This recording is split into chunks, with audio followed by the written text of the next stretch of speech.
Hello friends, அனைவருக்கும் வணக்கம். இப்போ இந்த கணக்கில் என்ன சொல்கிறாங்கன்னு பாருங்கள். நபர் ஏங்கிறவர் ஒரு ரேடியோவை 5000 ரூபாய்க்கு வாங்குறாரு. அதுக்கப்புறம் அந்த ரேடியோவை நபர் பி கிட்ட 10% ப்ராஃபிட்டு விற்கிறாரு. திரும்ப கொஞ்ச நாள் கழிச்சு அதே நபர் பி அந்த ரேடியோவை நபர் ஏ கிட்ட திரும்ப விற்றுறாரு. அப்படி விற்கும்பொழுது நபர் பிக்கு 10% நஷ்டம். அப்போ நபர் ஏக்கான லாபம் எத்தனை பர்சன்ட் அப்படின்னு கேட்குறாங்க.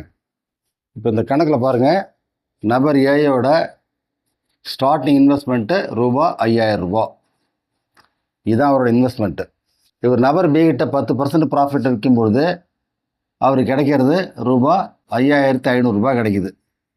இது செல்லிங் ப்ரைஸ் ஃபார் நபர் ஏ. அடுத்தது நபர் பி என்ன பண்ணுறாரு, 10% நஷ்டத்தில் நபர் ஏக்கு விற்கிறாரு. அப்போது cost price for B is equal to rupees 5500. அதே சமயத்தில் selling price for B is at a loss of 10%. therefore selling price for B is equal to 5500 minus 10% of 5500. this is equal to 4950. ஏன்னா 10% அப்படின்னா உங்களுக்கு ஒரு சீரை எடுத்துருங்க, மீதி 550 ரூபா. ஸோ 5000 ரூபா ரேடியோவை 500 ரூபா எக்ஸ்ட்ரா கொடுத்து வாங்கி 550 ரூபா தள்ளுபடி பண்ணி விற்றுறாரு. ஸோ 5000 கீழே 50 ரூபா குறைஞ்சி 4950 ரூபா விற்கிறாரு. இப்போ ஏக்கு இதில் என்ன ப்ராஃபிட்னு பாருங்கள். ஏயோட கையில் ஃபஸ்ட் இருந்தது 5000 ரூபா. இதுதான் அவர்கிட்ட இருந்த ஸ்டார்டிங் அமௌண்ட்டு. இப்போ அவர் கையில் அந்த ரேடியோவுக்கு ரேடியோ வந்துருச்சு. இது இல்லாமல் 550 ரூபா அவருக்கு ப்ராஃபிட் இருக்குது. So profit for A is equal to rupees 550. இந்த 550 ரூபா ப்ராஃபிட் அப்படிங்கிறது இந்த 5000 கிடச்சிது. இப்போ ப்ராஃபிட் பர்சன்டேஜ் பார்த்தோம்னாக்கா ஏக்கு இப்போ கிடைக்கிற ப்ராஃபிட் 550 ரூபா. அது எவ்வளவுக்கான ப்ராஃபிட்னா 5000 ரூபாய்க்கான ப்ராஃபிட்டு. அப்போ 100 ரூபாய்க்கு எவ்வளோ ப்ராஃபிட் அப்படின்னா, இதை சிம்பிளிஃபை பண்ணுங்கள், யூ வில் கெட் 11%. அதாவது இதில் கட் பண்ணுங்கள், யூ வில் கெட் 11%. ஸோ இதுதான் இப்போ நபர் ஏக்கு கிடைக்கக்கூடிய ப்ராஃபிட். ஸோ இந்த டோட்டல் டிரான்சாக்ஷனில் நபர் ஏக்கு கிடைக்கக்கூடிய லாபத்தோட அளவுங்கிறது ரூபாய் 550. அதே போல் ப்ராஃபிட் பர்சன்டேஜ்னு எடுத்தோம்னா 11%. இது கூடவே இன்னொரு சின்ன நோட்ஸ் தரேன், அதையும் கவனிங்க. பொதுவாக பார்த்தீங்கன்னாக்கா ஒரு தொகையில் 10% ஏற்றி 10% இறக்கணும்னா உங்களுக்கு ஒரிஜினல் வேல்யூவில் 1% போயிடும். உதாரணத்துக்கு 100ன்னு இருக்குது, இதில் 10% நம்ம சேர்த்துடுறோம். அப்போ என்ன ஆகும், 110ன்னு வரும். இப்போ இந்த 110ல் 10% கழிக்கிறோம். அதாவது 110 மைனஸ் 10% ஆஃப் 110. இப்போ இது எவ்வளோ வரும்னு கேட்டிங்கன்னா 99 வரும். ஸோ இந்த ஒரிஜினல் வேல்யூ 100 இருக்கு இல்லைங்களா, இதிலிருந்து 1% குறைஞ்சிருச்சு.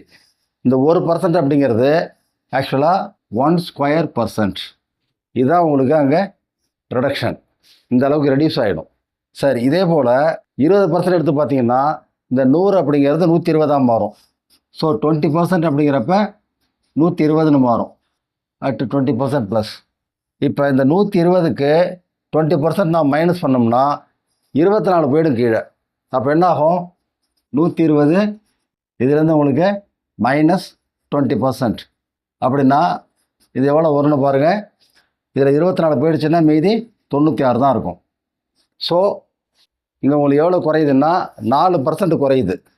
அதாவது இது ஆக்சுவலாக 2/²%. இது நம்ம எப்படி கணக்கு பண்ணோம்னா, எத்தனை பர்சன்ட் ஏறுதுன்னு பாருங்கள். X% ஏற்றுறோம், திரும்ப அதே X% குறைக்கிறோம். எதில் இருந்துன்னா அந்த புது வேல்யூலேருந்து குறைக்கிறோம். அப்போ உங்களுக்கு என்னென்னு கேட்டாக்கா X/10 இந்த ஹோல் ஸ்கொயர் பர்சன்டேஜ் உங்களுக்கு இறங்கிடும். அந்த ஒரிஜினல் வேல்யூலேருந்து உங்களுக்கு X/10 இந்த ஹோல் ஸ்கொயர் பர்சன்டேஜ் குறைஞ்சிரும். உதாரணத்துக்கு 100 கூட 30% கூட்டிங்கன்னா 130 ஆகிடும். அந்த 130க்கு 30% எடுத்தோம்னாக்கா அது 39. ஸோ இப்போ 130லேருந்து 30% குறைக்கிறப்ப 130லேருந்து அது இறங்கி 91க்கு வந்துடும். அதாவது 30 கூட்டி 39 கழிக்கிறோம். ஸோ 100லேருந்து அது 9 குறைஞ்சிரும். அந்த 9ங்கிறது 3/²%. அதாவது 30 ÷ 10 ஹோல் ஸ்கொயர். அப்போ என்ன வரும், 3² வரும்.